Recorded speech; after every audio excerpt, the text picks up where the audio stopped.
Mirëmëngjes, ky është edicioni i lajmeve në News 24. Pas deklaratave të kreut Partisë Demokratike Sali Berisha, i cili e konsideroi ambasadorin e BE Silvio Gonzato si ambasador të Edi Ramës, ka ardhur edhe reagimi diplomatëve të vendeve anëtare të Bashkimit Evropian.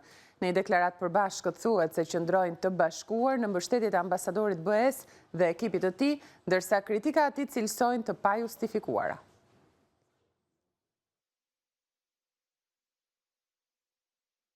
Ish deputeti i Partisë Demokratike Ervin Saliani tha se Sali Berisha nuk e lejoi të kandidonte për kryetar të Partisë Demokratike pasi e dinte se do të humbte. Në një takim me mbështetësit në Peshkopi, ai tha se partia po përdoret si frëngjë për të sulmuar ambasadorët. Saliani sfidoi Berishën duke theksuar se kur nuk mundet dot, atë si mund Edi Ramën.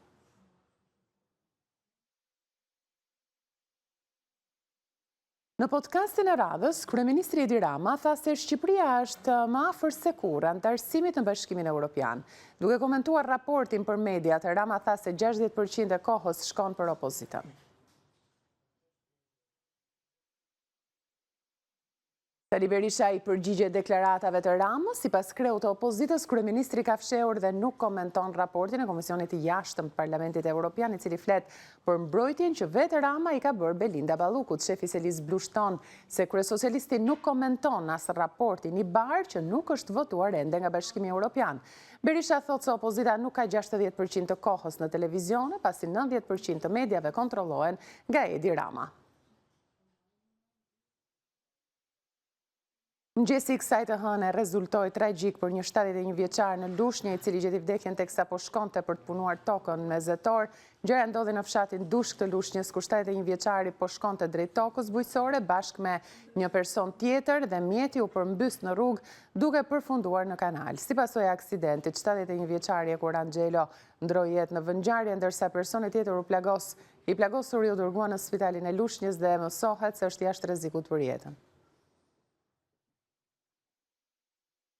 Ish kreu i Partisë Demokratike në Dajç të Lezhës është dhunuar me sende të forta mbrëmjen e së shtunës duke i shkaktuar thyrjen e një rëskëm. Ndërsa ende nuk dihen motivet, mësohet se autorët kanë qenë të maskuar dhe i kanë marrë celular.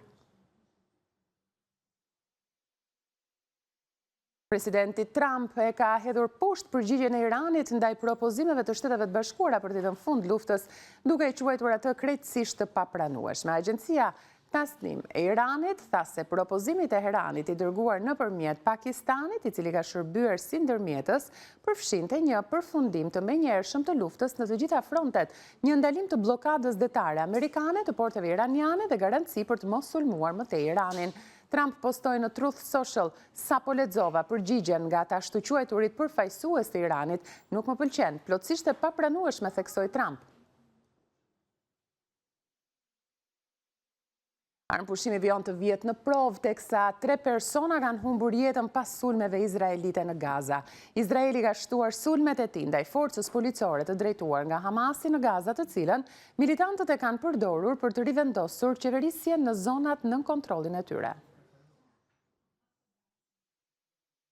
Presidenti rus Vladimir Putin është shprehur se lufta Rusi-Ukrainë po shkon drejt fundit. Putin tha gjithashtu se do të ishte i gatshëm të negocionte marrëveshje të reja, sigurie për Europën dhe se partneri i tij preferuar negociues do të ishte ish kancelari i Gjermanisë Gerhard Schröder.